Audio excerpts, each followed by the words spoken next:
اللي علينا واللي خصنا اليوم نناقشوه فيما بيننا ونشوفوا الاشكال اللي عندنا واللي ما خصناش نخليو فيه الفراغ. الاخ سي دريس الكاتب الاول ديال الاتحاد الاشتراكي للقوات الشعبيه دائما يلح على انه يجب ان نقوم بتعاون جاد مع كل القطاع ديال النساءات في كل اقليم، على اعتبار ان المنظومه ديال الانتخابات اولا كنلقاو اشكالات ديال التمثيليه واللي خاص ضروري اننا نعملوا جميع وما يكونش عندنا المراه الاتحاديه يكون عندنا فراغ في هذه التمثيليه، وخاص يكون عندنا تمثيليه في المستوى اللائق بما يتطلب على حزبنا اننا نكونوا بجانبا الى جنب من اجل هذه القضيه، من اجل القضيه ديال ان يكون عندنا مراه اتحاديه في المستوى المطلوب من اجل الرقي بالمنطقه اللي كتكون فيها على مستوى التنميه في المؤسسات اللي كنمثلها.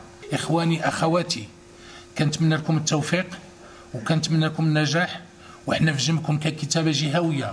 مرحبا في اي نشاط طلبتوا منا، حنا اليد اليمنى معكم وحنا يدا في يد. نتمنى والله باش اننا القطاع النسائي ديالنا ان شاء الله في هذه الجهه يكون في المستوى المطلوب كما كيتمناه يكون منا الاخ الكاتب الاول والحزب ديالنا، باش ان القطاع النسائي ديالنا يكون في المستوى. شكرا على الاخوات المنظمات، كل من ساهم في انجاح هذه التظاهره ديالكم، فهنيئا لنا ولكم جميعا ولحزبنا ولوطننا. شكرا. المهم اليوم حنا في واحد اللقاء نسائي، وهذا اللقاء النسائي اختاريت اننا ندويو فيه بشكل سريع ومقتضب على واحد القانون اللي تنظم لنا حياتنا قبل ما تنتولدوا حتى تنتولدوا حتى تنتزوجوا حتى تنولدوا حتى تيديموا الامانه امانته.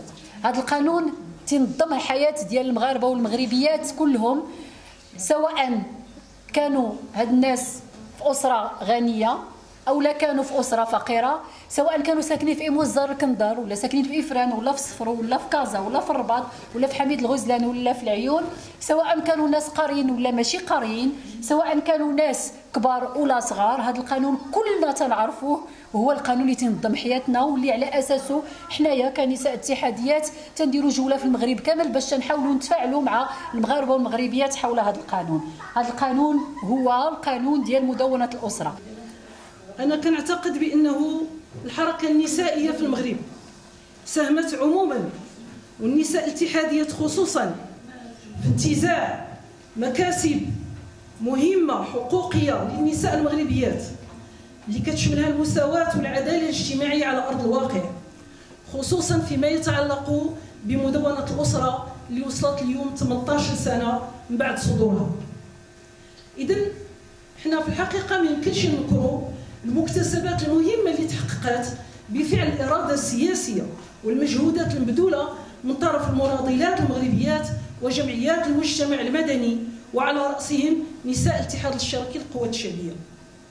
إنما بقى عندنا بعض العراقيل، هذه العراقيل التي تحول دون استفادة النساء المغربيات كاملة من هذه المكتسبات، إضافة إلى ما شكلته تداعيات كورونا وغيرها من الأوبئة على الأوضاع ديالهم الاجتماعية والاقتصادية وحتى النفسية، واللي أجمعت كل التقارير على تفاقم الوضع المبني على العنف وتعدد الأشكال ديالو، خاصة في ظل ضعف آليات التكفل والحماية، وسجلات ارتفاع البطالة، وهذا هو اللي شكل واحد التراجع في النشاط الاقتصادي ديال النساء واللي كرس بالوضعية ديال الهشاشة والفقر والإقصاء وسطهم. ورغم هذه الصعوبات كاملة، المرأة الاتحادية كانت ملزمة بالانفتاح في شتى المجالات المهنية والفكرية والإبداعية، لأنها كتجسد المفهوم ديال المساواة مع تطوير الثقافة ديالها الحقوقية والدفاع عن المساواة بين الجنسين وتكافؤ الفرص في جميع المجالات وفي ظل الممارسة الفعلية للحقوق ديالها. السلام عليكم، ليلى أخراز، عضوة المجلس الوطني لحزب الاتحاد الاشتراكي وعضوة المجلس الوطني كذلك لمنظمات النساء الاتحاديات. اليوم عقدنا هذا اللقاء بمدينة موزار كندر التابع لإقليم صفر وجهة فاس مكناس باش تكون الهيكلة ديال الكتابة الإقليمية ديال المنظمة النساء الاتحاديات. من بعد ما درنا المؤتمر الوطني الحمد لله اللي عرف واحد النجاح اللي هو باهر الجماهير. تم الهيكله ديال الكتابات الجهويه والان حان الدور ديال الكتابات الاقليميه، وهكا غادي نبينوا ونوريو على اساس ان النساء عندهم كلمه وقادين انهم ماشي غير يديروا غير تنظيمات غير لقاءات تنظيميه، ولكن قادين يخدموا كيف ما سبقوا مواتنا وجداواتنا، وحنا اليوم حنايا كناخذوا المشعل. التشكيل ديال الكتابه الاقليميه علاش؟ شنو الهدف منه؟ بالنسبه للتشكيل ديال الكتابه الاقليميه، كيف ما كنعرفوا جهات فاس مكناس كتكون 9 ديال الاقاليم، وباش تخدم واحد الكتابه جهويه اللي فيها 9 ديال النساء في هذه الاقاليم كامله صعيب، واخا كاينه التمثيليه ديال الاقاليم كامله، ولكن مثلا حنايا في ديال الاقليم صفورو حنايا 2 ديال الاخوات في الاقليم، صعيب علينا اننا باش نخدموا من الكتابه الجهويه الاقليم كامل. بالعكس الا كانت الكتابه الاقليميه غادي يكونوا تنسيقيات محليه، وغادي تكون الخدمه اكثر وتكون المردوديه اكثر، يتصح القول.